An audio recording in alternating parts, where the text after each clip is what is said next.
uji kimia sama uji biologi kira-kira sama nggak? Kalau kimia bisa berkembang biak?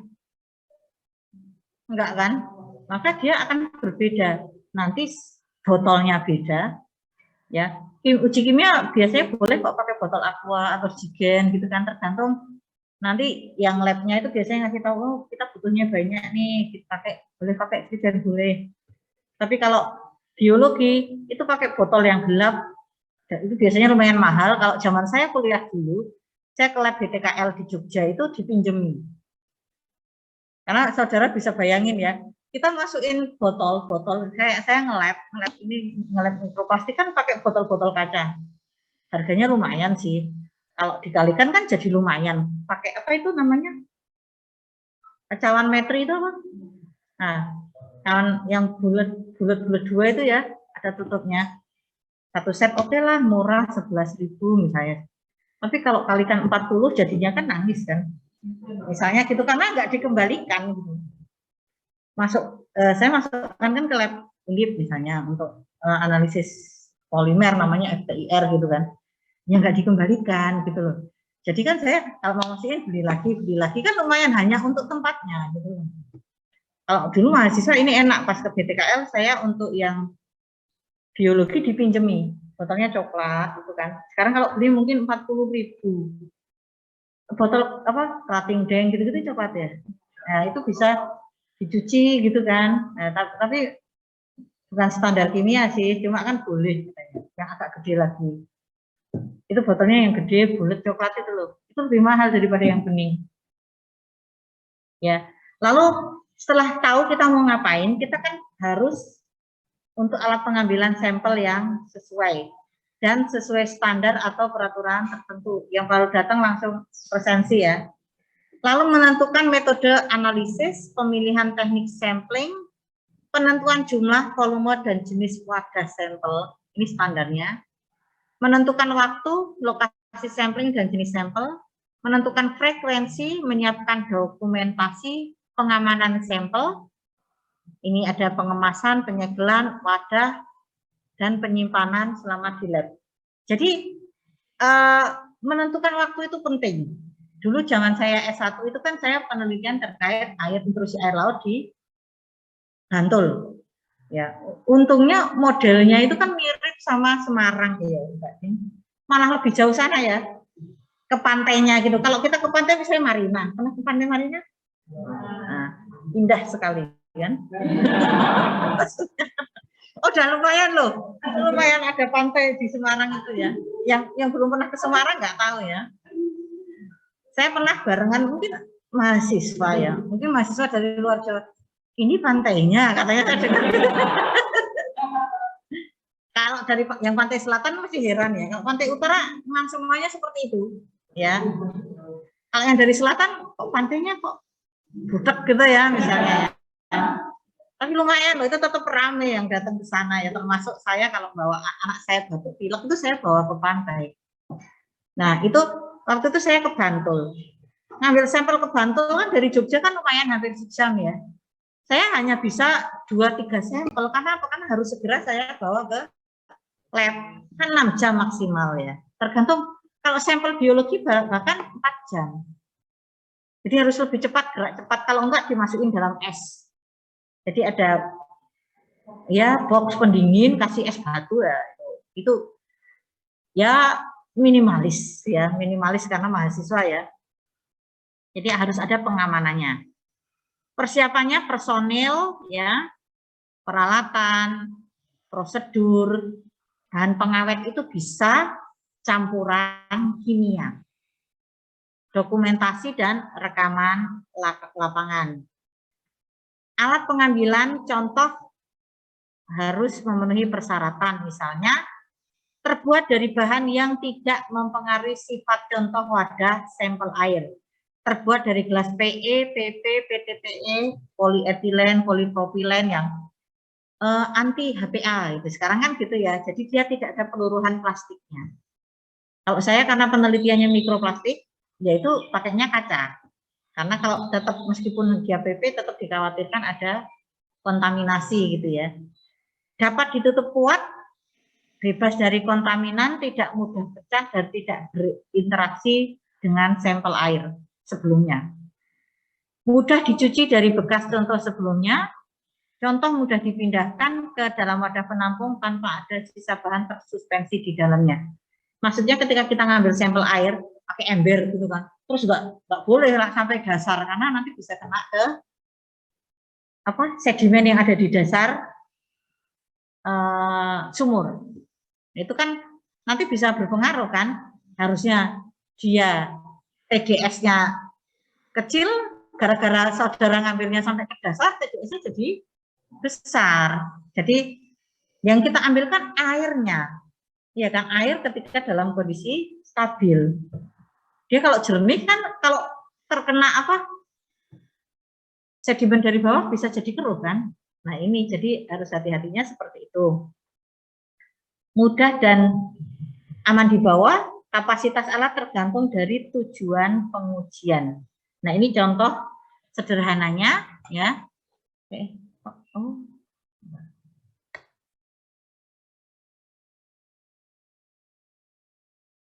Nah ini alat ya, jadi saya kemarin juga beli banyak alat tapi lumayan mahal kan, nah makanya kita pakai cara minimalis kan juga bisa. Kalau bisa pakai ember kenapa enggak, kalau bisa pakai botol kenapa enggak gitu kan. Yang penting kita bisa meminimalisir yang kontaminannya itu ya. Jadi ini misalkan A adalah pengambil contoh terbuat dari polietilen PE ya. B adalah handle yang terbuat dari aluminium atau stainless steel tuh nulisnya.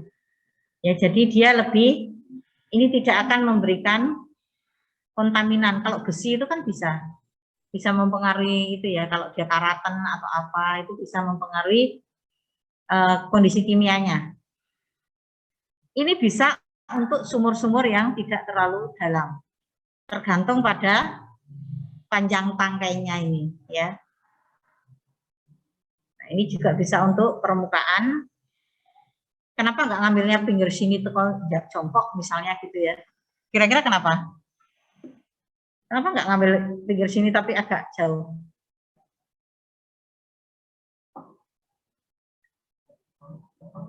Kontaminasinya lebih tinggi kalau dekat-dekat sini kan. Mungkin pas ngambil dia kakinya nendang batu atau nendang lumpur sedikit misalnya ya. Nah ini contoh untuk pengambilan air di botol biasa secara langsung. Jadi peralatannya ini adalah wadah pendingin. Nah ini untuk botol yang saya ceritakan itu, yang biologi itu ya, yang untuk bakteri coli. Botol sampel plastik, wadah penampungan sampel air. Ini cara ngambilnya pakai sarung tangan. Ini ada di SNI ya, cuma saya tambahin gambar-gambar aja. Ini nggak pakai sarung tangan, contohnya pakai sarung tangan untuk meminimalisir kontaminasi dari tubuh kita. Ini yang kita punya well water sampler ya. Berat. Jadi makanya saya pakainya beberapa kali, habis itu ganti pakai yang sederhana karena ini berat banget kan. Ini jadi ini bisa dibuka, nanti ketika ditarik ke atas dia akan nutup. Jadi ini benar-benar meminimalisir kontaminan. Kalau yang lain kita pakai ember, misalnya ya, kita mau ngambil sampel di sini ya, yang titik hijau ini, yang warna hijau. Kalau pakai ember, ketika naik ke atas permukaan terpengaruh ini enggak? Yang biru.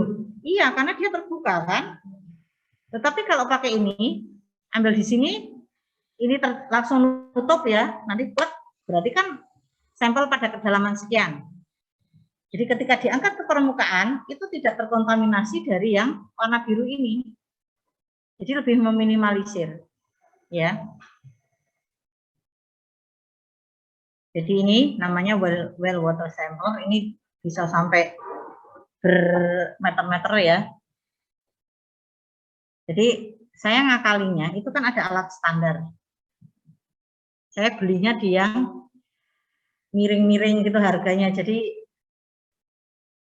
yang standarnya misalnya ini 2 juta berapa, saya beli hanya yang 1,5 gitu kan.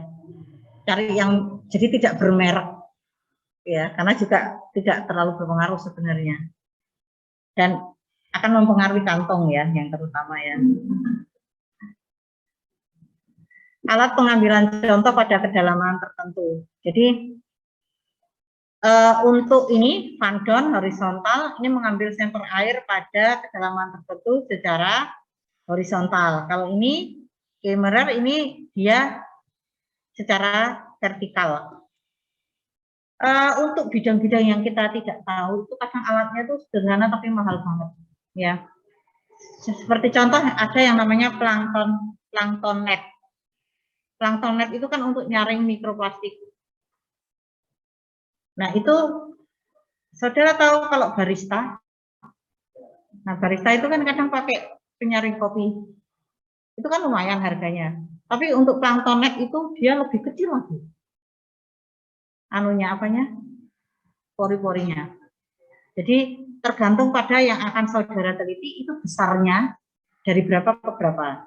Kalau mikroplastik kan dari 5 mili sampai 5 mikron. Jadi kan butuhnya kan yang sampai kecil. Nah, kayak disaring, nanti yang disaring itu kan yang tertinggal mikroplastiknya. Nah, semakin kecil pori-porinya itu semakin mahal. Jadi makanya barista kadang ada kopi yang harganya mahal karena pakai penyaringnya yang mahal. Gitu kan. Apa yang ditekuk itu pakai kertas kan kadang barista itu ya. Kadang pakai kainnya. Saya beli ada yang sampai 600 per meter. 600.000, warnanya putih seperti apa itu? Kain yang untuk gaun yang kayak kaca itu tahu ya? Apa itu namanya? Bukan yang agak kaku. Kaku untuk gaun-gaun biasanya itu loh. Hanya gitu doang gitu loh maksudnya. Jadi nanti ketika saudara mau penelitian itu harus ngecek juga. Kadang kalau yang pokoknya yang terkait dengan sampel benda itu pasti ada uji labnya kan. Dan itu pasti saudara akan mengeluarkan uang yang cukup banyak. Ini saudara bisa lihat ini cara penggunaannya, ini yang vertikal, ini horizontal. Kalau dengan pemberat dia bisa pada kedalaman tertentu. Ini otomatis nutup nanti kan. Jadi sampelnya lebih aman. Kalau ini adalah gabungan kedalaman untuk mengambil contoh air pada sungai yang dalam. Jadi tidak perlu nyemplung. Cukup alatnya yang dicemplung gitu kan. Saudara bisa dari jembatan atau dari kapal gitu kan. Kalau teman saya ini disertasinya terkait diatomi pada danau itu alatnya juga gitu. Ngambilnya per meter diatominya di danau Singkarak ya. Sumatera sana. Kalau yang ini alat yang gambar 7 alat pengambil contoh otomatis ya. Ada rentang waktunya. Nah, ini lebih canggih ya. Dia ngambil sampelnya ditentukan misalnya per 15 menit atau per jam atau per 12 jam atau per berapa. Nanti kalau sudah jamnya bilang saya aja ya. Kurang 5 menit, Bu. 5 menit lagi jam 2 misalnya. Saya kira tuh yang izin 1, yang ujian 1 gitu loh. Tahu gitu tak suruh online aja kan.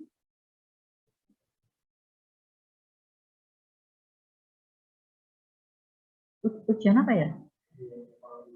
Oh, terapan. Oke. Yang ini saudara bisa lihat ini juga alat uji air otomatis. Nah, ini yang ditanyakan teman saudara itu. Ini pH meter ya. VOD meter.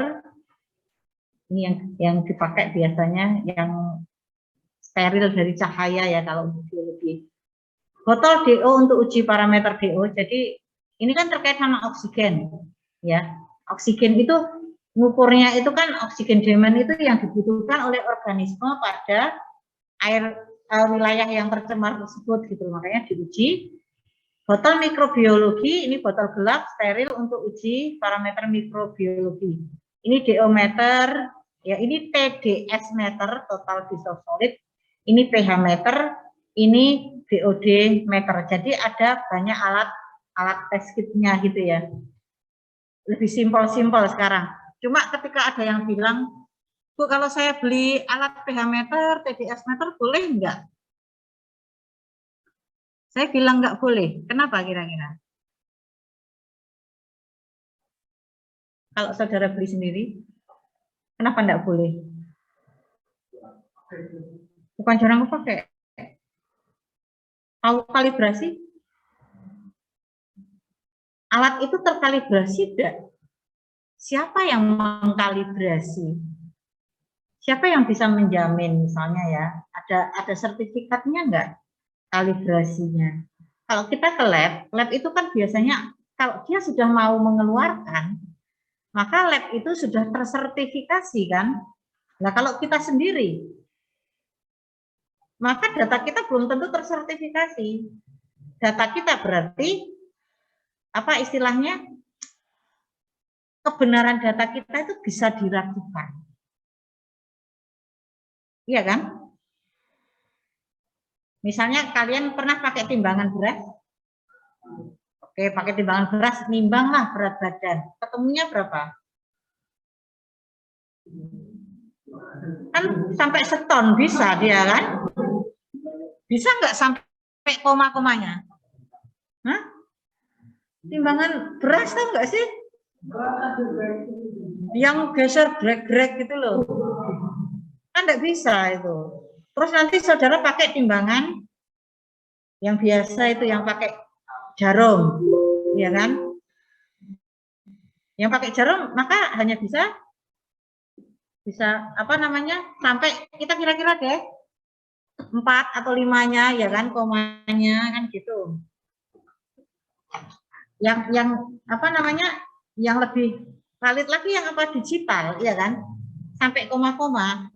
Tapi kalau digitalnya abal-abal, komanya juga, saya punya timbangan itu, kalau lama-lama nanti saya bisa berat badannya 86, 85, 87 dalam sekali nimbang, naik turun itu bisa beda-beda. Iya kan? Berarti kan enggak kalibrasinya enggak ada, maka enggak boleh. Jadi waktu itu skripsi juga, saya kan reviewer yang enggak bisa, harus ke lab, meskipun lab itu mahal. Karena apa?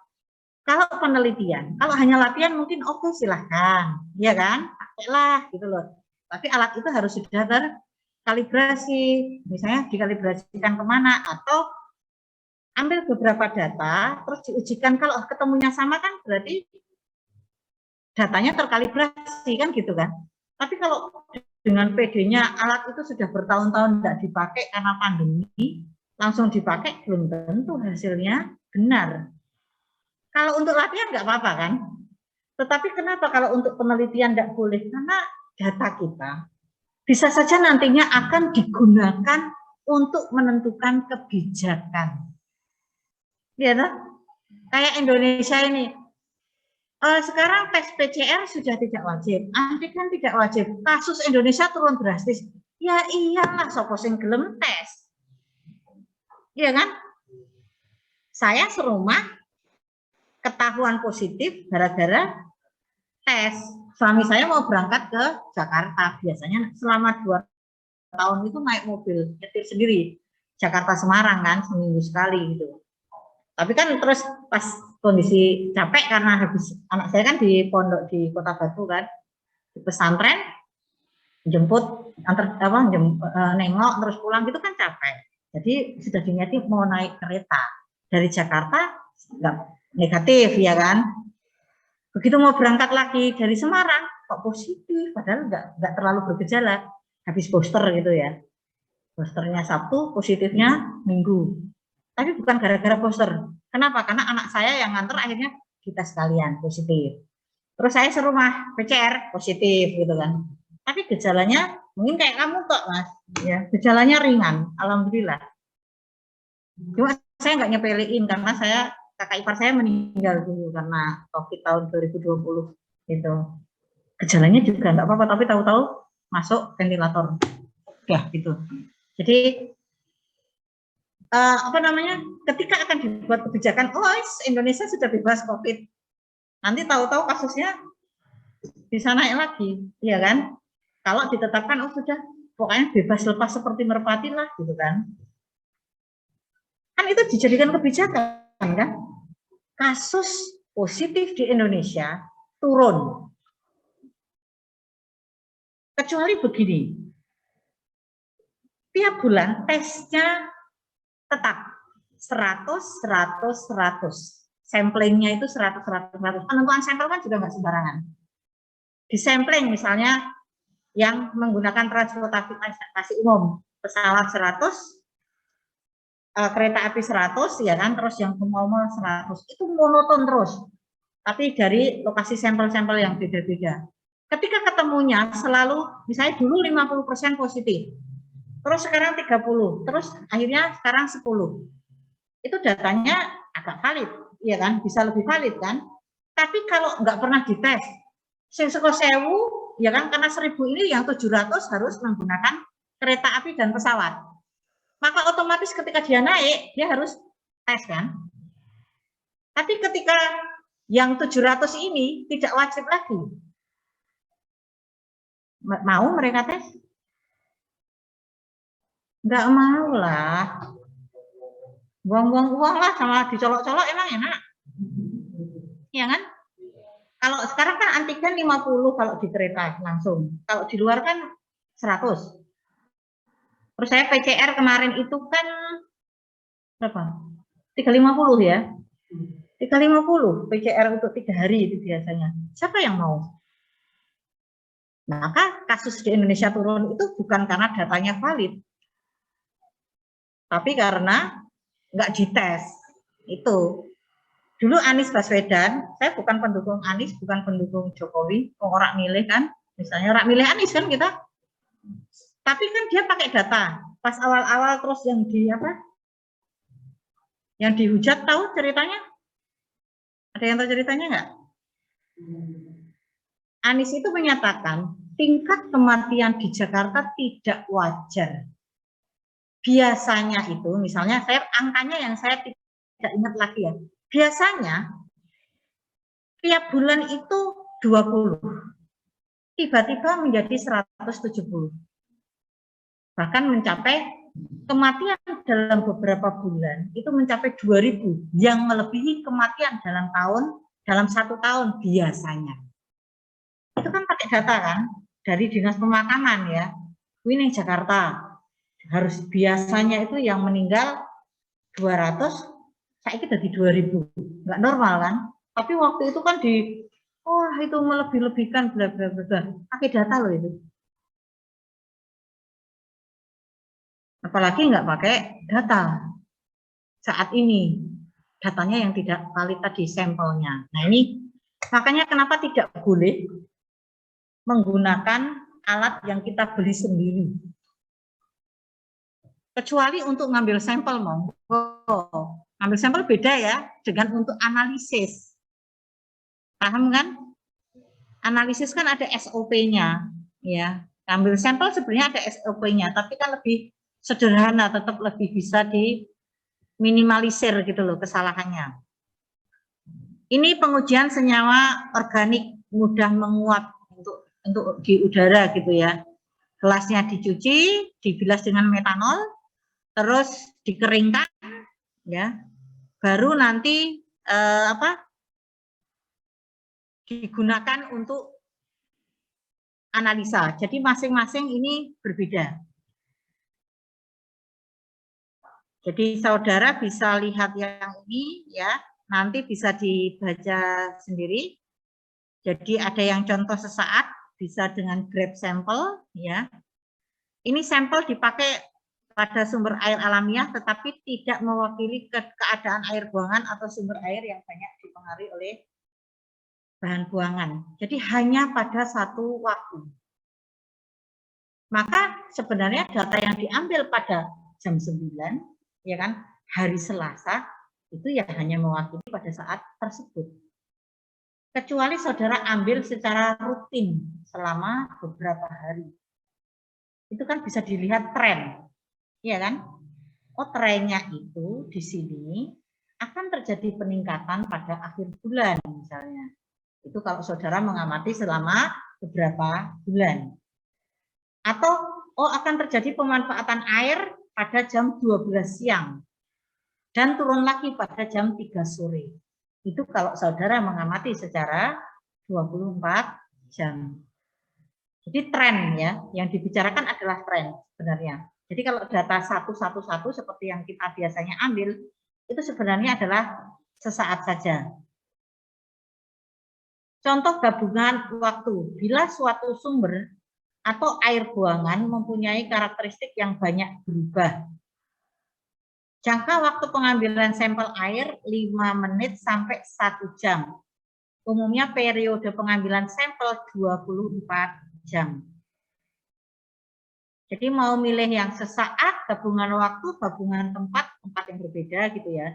Gabungan waktu dan tempat, ngambil beberapa tempat pada beberapa waktu, itu tergantung pada kebutuhan saudara. Lokasinya air permukaan, ya. Air permukaan itu biasanya di hidrologi ya. Ini sumber air alamiah, sumber air tercemar, sumber air yang dimanfaatkan. Jadi daerah pengaliran sungai ini contoh, nanti ada contohnya, ada gambarnya. Lalu pemantauan kualitas air pada danau, ini outlet, inletnya ya. Jadi pada sebelum masuk, ketika di danaunya, dan ketika keluar. Sebelum masuk berarti air yang masuk itu kualitasnya seperti apa dulu. Jangan langsung ujuk-ujuk, oh danaunya tercemar. Padahal air yang masuk sudah tercemar dulu. Kan istilahnya danaunya tercemar akibat kegiatan di sekitar danau.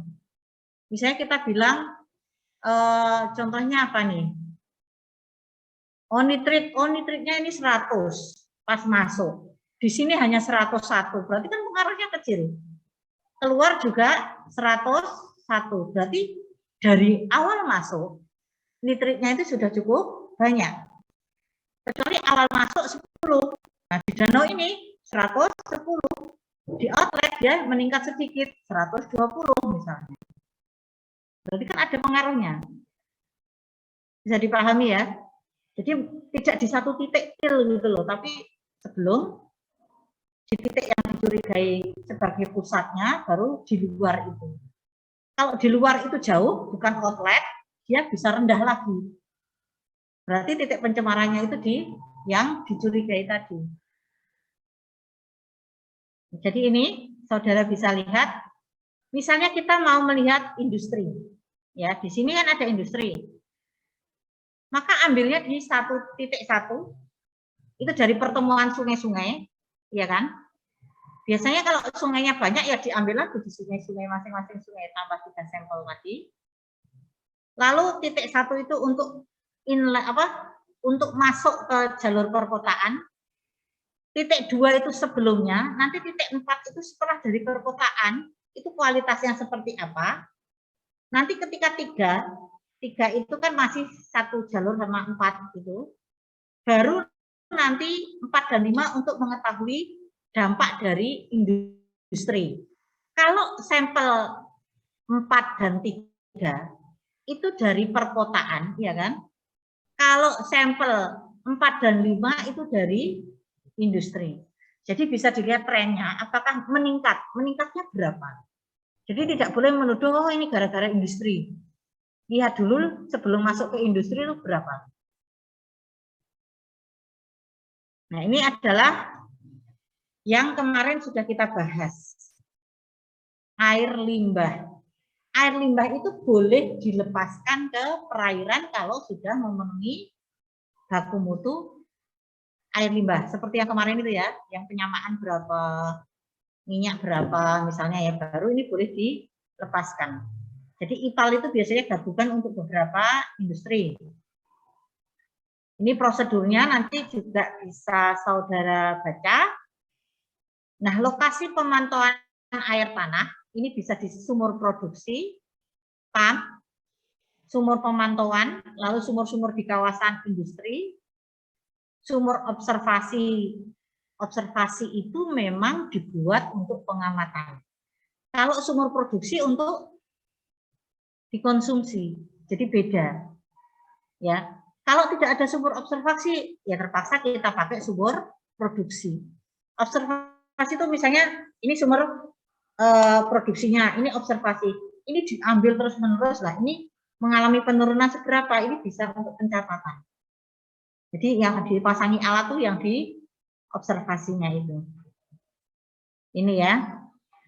Jadi aliran air tanahnya saudara bisa lihat ini ke arah laut. Nah, pembuangan limbah industri, lalu ada pertanian dengan pola pemupukan intensif. Nah, ini bisa menjadi lokasi sampel, nanti akan ada intrusi air asin. Nah, ini pengambilan sampel air tanah bebas seperti yang tadi sudah dicontohkan di YouTube-nya itu ya. Jadi pakai keran. Jadi di sini 20 cm di bawah permukaan air atau 20 cm di atas dasar sumur. Jangan sampai endapan dasar sungai atau sedimen terambil ya. Jadi tidak di atas permukaan persis, tapi di 20 cm di bawah. Tapi kan kita nggak ngerti 20 cm itu kan terpengaruh atas ya kalau terbuka kan. Jadi akhirnya pokoknya ngambil gitu. Jadi sebenarnya kita dari ngambil kadang sudah salah. Makanya hasilnya bisa salah. Untuk air tanah tertekan, ini bisa dari keran. Jadi dinyalakan dulu selama biasanya 15 menit, tapi kan buang-buang air. Jadi kadang kita sebentar terus baru langsung diisi gitu ya. Batas waktu maksimum untuk pemeriksaan fisika dan kimia air bersih 72 jam. Air sedikit tercemar 48 jam, air kotor atau limbah 12 jam. Tapi kita tercemar atau tidak kan enggak tahu. Maka sering dipakai standarnya adalah 12 jam. Makanya kita seringnya pagi ngambil sampel, siangnya sudah diserahkan ke atau sorenya diserahkan ke lab agar tidak melebihi 12 jam. Air bersih, bersihnya kayak apa? Kita belum tahu kan? Kok langsung 72 jam kita menetapkan itu enggak bisa. Pengawetan, memperlambat proses perubahan kimia dan biologis. Hampir semua pengawet mengganggu untuk beberapa pengujian. Sampel disimpan pada suhu rendah merupakan cara yang lebih baik daripada dengan kimia tadi. Nah, ini adalah contoh pengawetannya, nanti bisa dibaca karena kecil-kecil. Misalnya, untuk alkalinitas, ini dengan pendinginan, bisa disimpan selama 24 jam. Minyak dan lemak, ini bisa menggunakan H2SO4 sampai pH menjadi kurang dari 2. Ini bisa disimpan menjadi 28 hari. Jadi di treatment dulu baru ditaruh, sebenarnya seperti itu. Tapi kan kita nggak ngerti ya di lab di treatment atau tidak. Ininya kalau sesuai SOP ya ada treatmentnya seperti ini. Ada yang suruh treatment tuh kita sebagai pengambil sampel. Dan itu jarang yang dilakukan karena kita nggak mudeng kan. Yang ini misalnya sulfida didinginkan dan ditambahkan 4 tetes, 2 enseng, 2 N normal ya, molar normal, seng asetat per 100 ml. Nah, ini juga beberapa contoh pengawetan. Ini adalah alat yang digunakan untuk uji mikrobiologi. Sampai ini aja nanti ya, selesai sebentar. Jadi botol steril, ini dibungkus botolnya, ini biar tidak terkena cahaya matahari, biar dia tidak membelah diri itu. Lampu spiritus, alkohol, sodium tiosulfat, benang, penjepit, termometer. Jadi ini pengambilan sampelnya bisa di air keran, sumur maupun air sumur yang terbuka. Nah, pengumpulan data primer ini nanti bisa diverifikasi dan validasi melalui survei dan perhitungan di wilayah proyek. Surveinya kualitas air limbah, air permukaan, kalau kita kan air-air aja ya. Nah, ini adalah data primer, metode grab sampling sesuai SNI, parameter yang dikaji sesuai dengan apa yang akan kita kaji. Apakah air minum, ataukah air limbah dari sumber industri tertentu, atau apa. Jadi tidak semuanya dikaji, tergantung tadi yang saudara gunakan. Ini adalah contoh lokasi pengambilan sampel SP ya. SP itu sumur penduduk, 3A, 3B itu lokasi pengambilan sampelnya. Ini kualitas air tanah, ini bisa dengan grade sampel, ini SNI-nya sudah ada nomornya. Kalau ini untuk air sungai ya. Ini contoh kriteria mutu air berdasarkan kelas pH, BOD, COD, DO, NO3, NH3. Jadi ini baku mutu ya. Saudara bisa lihat lalu penyajian data. Penyajian data tergantung pada yang saudara hasilkan. Ini misalkan TDS ya, TDS pada sumur dangkal di Tangerang Selatan bisa dipetakan. Yang ini intrusi air laut ya, nilai TDS-nya semakin tinggi itu semakin merah warnanya. Ini DHL juga dikonturkan. Jadi penyampaian datanya tergantung saudara mau ditabelkan atau mau dikonturkan atau dipetakan. Ya, tergantung pada permintaan misalnya pembimbing saudara atau seperti apa. Nah, ini juga bisa. Sampai di sini dulu karena saudara mau UAS. UTS ya. Sebenarnya masih ada intrusi air laut minggu depan, enggak apa-apa ya? Iya, Bu. Oke. Sebenarnya ya nggak boleh desel-desel mata kuliah yang lain ya. Jadi saudara mungkin nggak ngomong sama Pak Sri kalau ada kuliah. Ya toh? Ngomong enggak? Terus?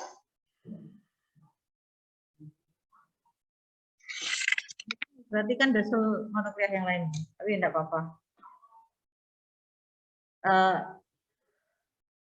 Setengah jam ya. Maksudnya kan sebenarnya masih ada setengah jam tapi enggak apa-apa. Oke, nanti materinya saya ini sudah absen semua? Oke, yang di rumah sudah presensi semua? Sudah, Bu. Kalau gitu saya tutup dulu ya. Semoga sukses UTS-nya. Amin. Oke. Wassalamualaikum warahmatullahi wabarakatuh. Waalaikumsalam warahmatullahi wabarakatuh. Terima kasih, Bu. Terima kasih, Bu.